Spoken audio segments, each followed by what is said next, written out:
The following video is brought to you by the guys at the Wrecking and Racing Podcast, a NASCAR podcast made by the fans for the fans. Check them out at www.wreckingandracing.com, facebook.com/wreckingandracing, and Twitter at Wrecking and Racing.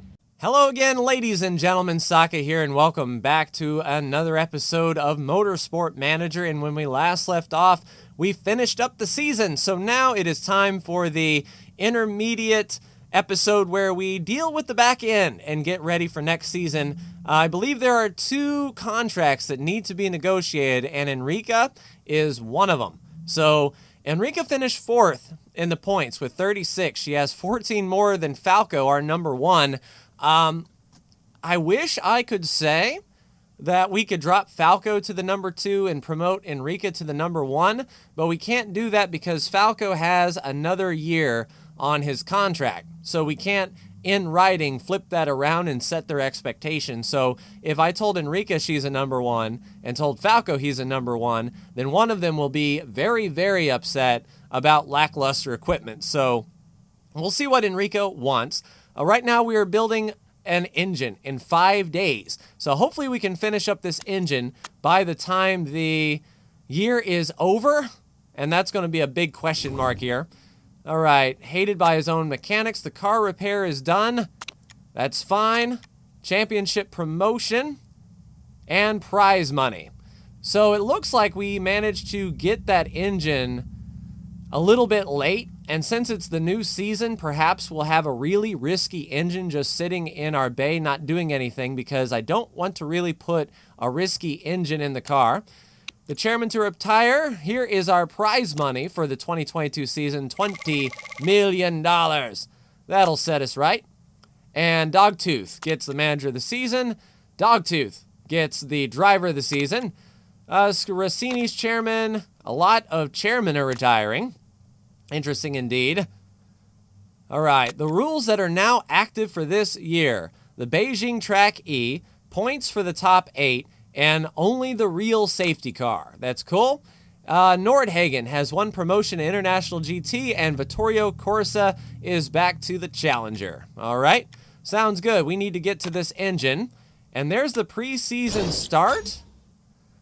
So my question is, if we were to improve these parts, yes, these are still our old parts. They haven't been taken away yet. We're putting everything into the performance of that engine to try to get it up to 903. And we're not going to worry about reliability because when the parts all reset, I'm pretty sure that reliability goes away. Though it probably doesn't hurt to have them focus on everything, but definitely the performance is what I want to do. I don't know if we want to design a new part yet. We can look at our headquarters. So we can have one new building, the forecasting center, for $6 million. That's going to help our forecast improvements. So when we see if there's rain coming, we can better prepare for it. But the thing is, I think we want to upgrade some of these things, like the test track allows us to build epic engines. I think that would be pretty good. The factory, plus 10 part development staff, 6 extra part improvement slots, and 50% of the road car factory. Interesting.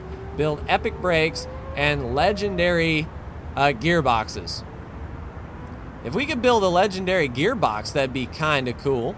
It's the cheapest thing we have here besides, say, the scouting facility. It's tied with the designing center, which allows us to build even more buildings. This is like a step towards these buildings here. The wind tunnel, the simulator, the handling development center, the tour center, and the helipad. You know, if we built the tour center, we could get some money coming in each week from people coming to the tours. That certainly wouldn't be bad. But I'm thinking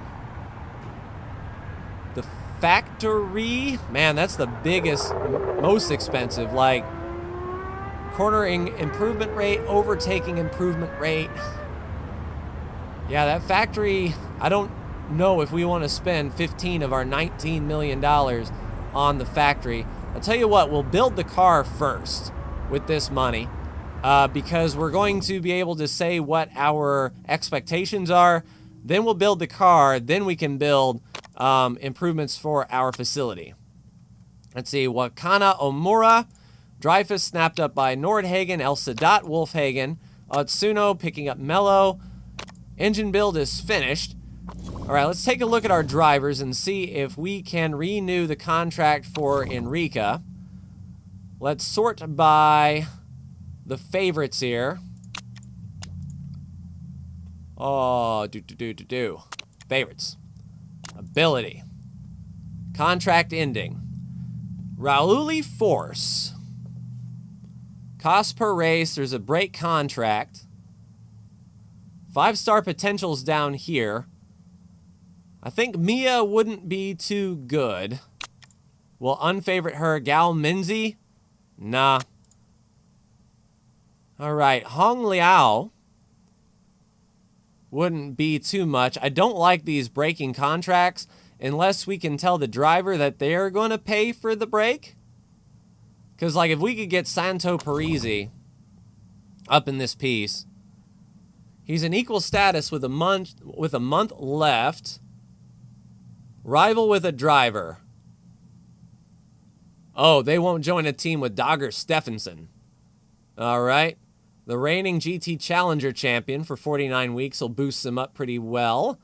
He's rock solid for better focus. A born leader. A cycling champion, and he's stable. I do like Santo Parisi. He's 32, though. We can approach him and see. I mean, it's $1 million per race, and Enrica is at 515. I think Enrica could do okay. All right, let's start some negotiations and see. Status is fairly important. Well, you'll be a number 2 again. Wages aren't very important. We'll do a small wage. And a long contract, you know, if we could get Enrica as a number 1 driver after Falco leaves, let's say we don't sign Falco next year, then she would be really, really good.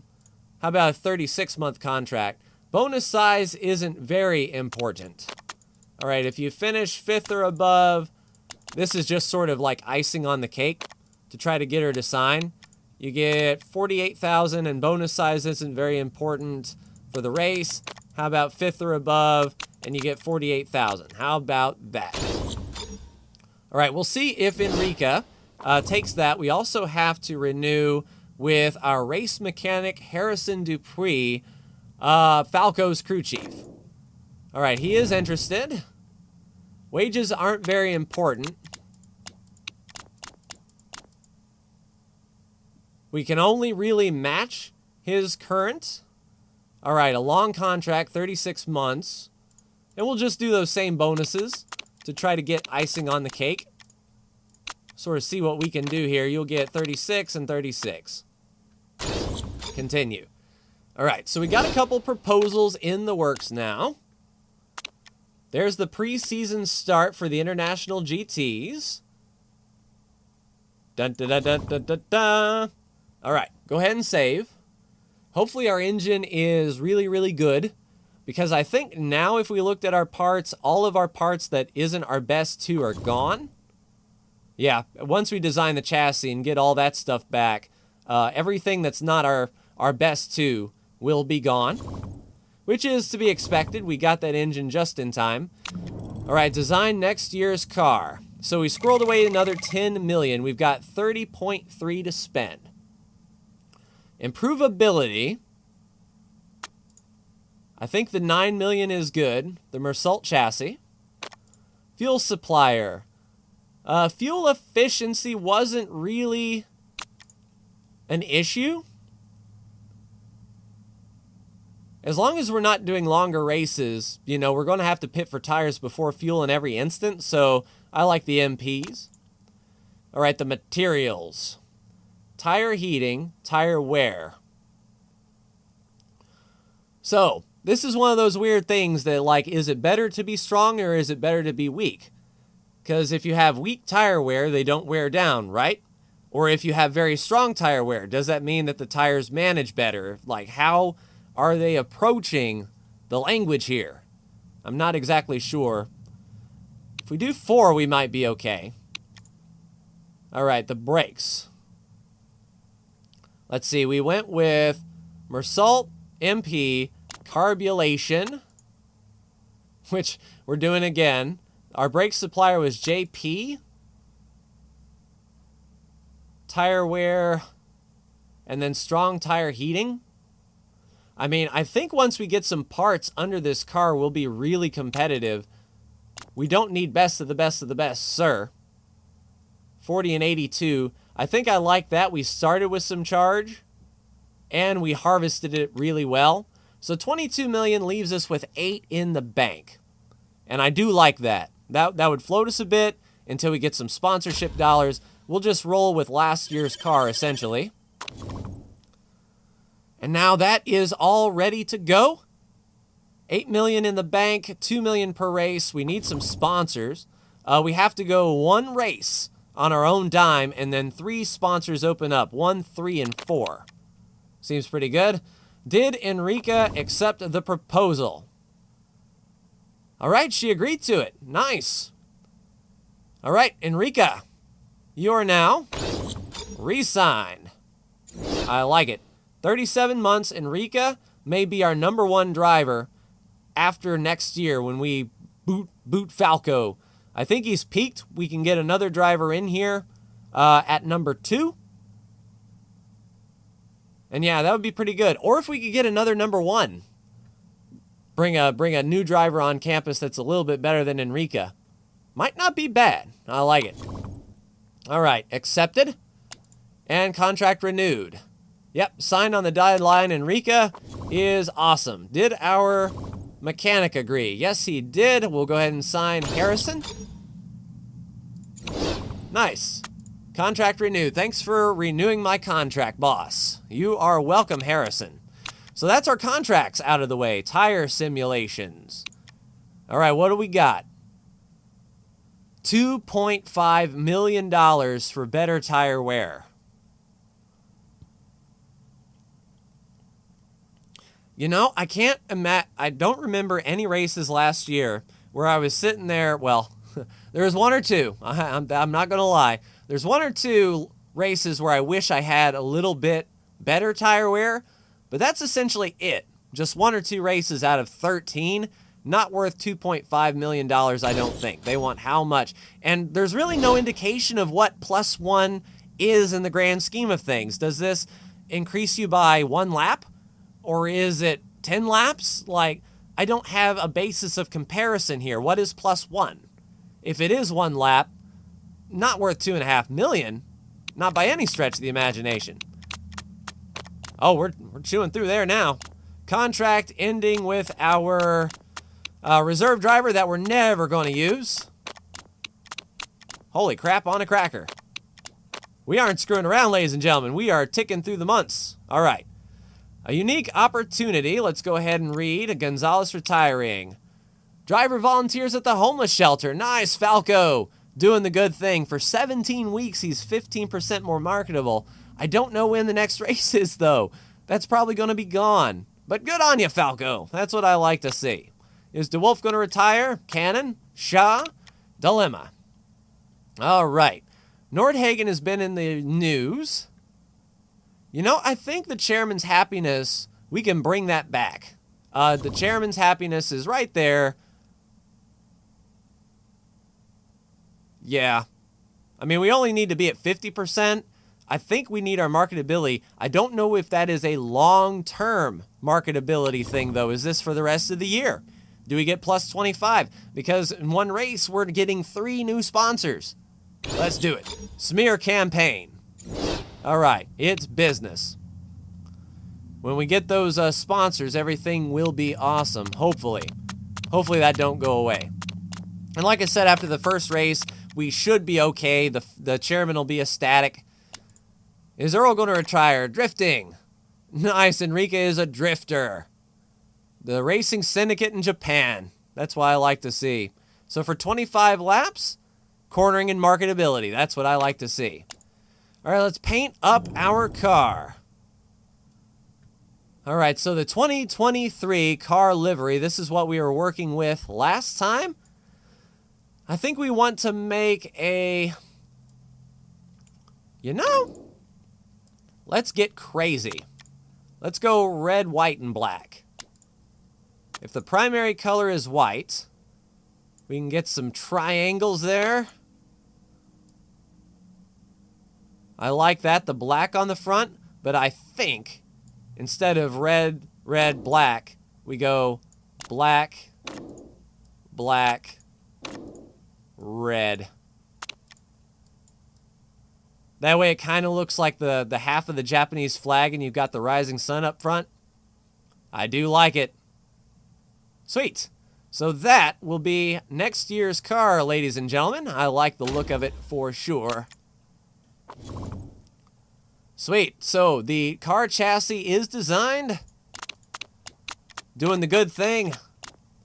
Preseason testing. Hopefully that goes well.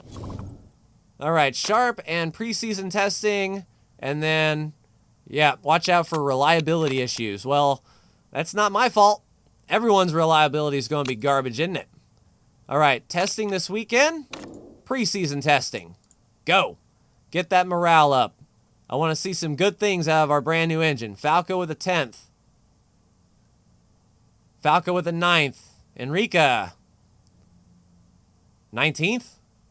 I mean, she's got high morale. She's like, this is the best 19th I've ever finished in my life. So a 9th and a 19th. But there's no notes really to speak of. So not bad. Not bad at all. I mean, first and second would be nice, but I don't think we're there yet. I think we have a couple more years of part building to really put our car and, you know, our car on the map. That's really what we need, for sure. Preseason testing, targets.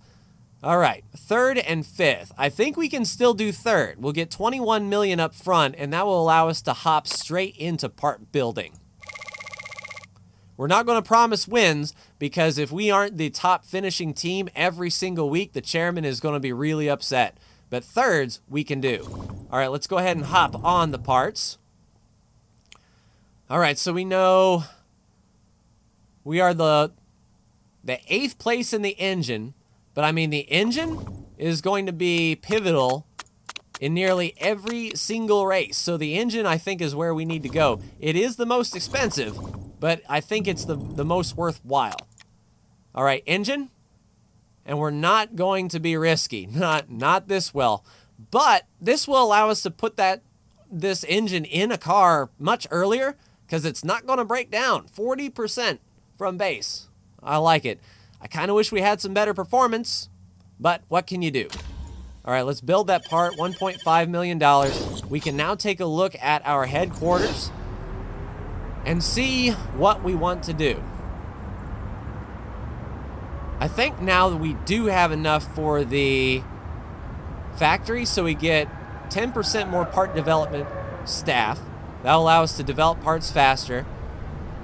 Part improvement slots is going to be huge. We can put 6 parts in each place.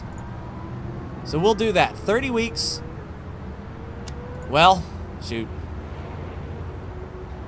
What can we look at the tour center? All right. If we get a level 2 design center, then the tour center around tours, increasing happiness of the fans, making money. I wish it told us how much money, because if we can keep the regular income flowing, then we can build even more parts. It may be a means to an end, and it's cheap, so we may be able to build 2 buildings this year. For like the price of the factory, we can get the design center and then unlock the tour center and bring in some income. Once we get income in, we build parts, and then we build buildings. That's what my gut is telling me to do. Get money coming in. Oh, geez, it's going to increase the cost per race by $100,000. Okay. Is the cost of, or the maintenance cost of the tour center going to outweigh the cost and upkeep of the next design center? Oh, man. I don't think we are capable enough to build epic brakes legendary gearboxes. We may be on the epic engine track. If we upgraded this test track, it'll sort of double the cost, but they'll get overtaking and cornering improvement. That's for Lara. And allow us to build epic engines. If we just go on an engine bender this year and really push out engine technology up to epic, that might not be bad. I don't know, we kind of need... I like the part improvement. I like the development. And it's not a big increase of monthly maintenance.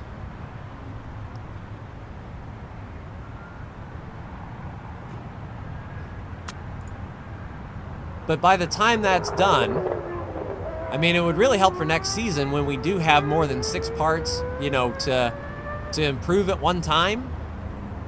But in 30 weeks, our stuff should be all repaired up and all performanced up. Part design time. Epic engines. Epic brakes. Legendary gearboxes. Where are gearboxes useful besides everywhere? Acceleration, accelerations, accelerations. I mean, it's like the engine makes the most sense. We use it the most. Every track demands a better engine. Test track, epic engine. I've decided. All right, that's going to be our building. Upgrading the test track to level 2. That'll allow us to build epic engines. And since we're starting off with an engine build, we can get up there fairly quickly.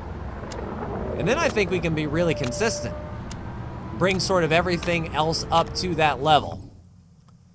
But there we go. Cape Town. We're building that engine. It's done in 2 days. Crap, I haven't improved any of these parts. All right, so the number 1 pieces, for sure. We'll just work on that. I didn't hop on that repair as soon as the car was done, and that's my mistake. We could have got a little bit more out of those parts. So everyone is going to be pretty much braking in this first race anyway. So I'm not going to strip any weight. Hopefully, the drivers aren't going to push themselves, and I think Falco's out of that funk where he's gone rogue. Yes. So he's going to have a renewed passion for less than an hour. Hopefully that carries to the race. He's volunteering, so he's marketable for 10 more weeks. So excellent. Once we get done with that race, Falco will be really marketable. That will allow us to be 67% overall marketable. Enrica, just no one likes Enrica. And I don't know why. Enrica, and I wish this is something we could do, sit down and tell her, you know, go donate to charity, go sign autographs, do something to make yourself more marketable, please.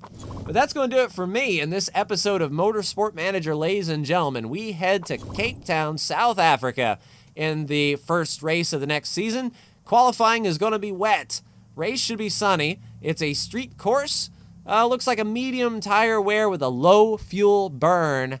So maybe Ultras are going to be the tire we practice on and then race on. Or we could do the sneaky and race on softs and qualify on Ultras.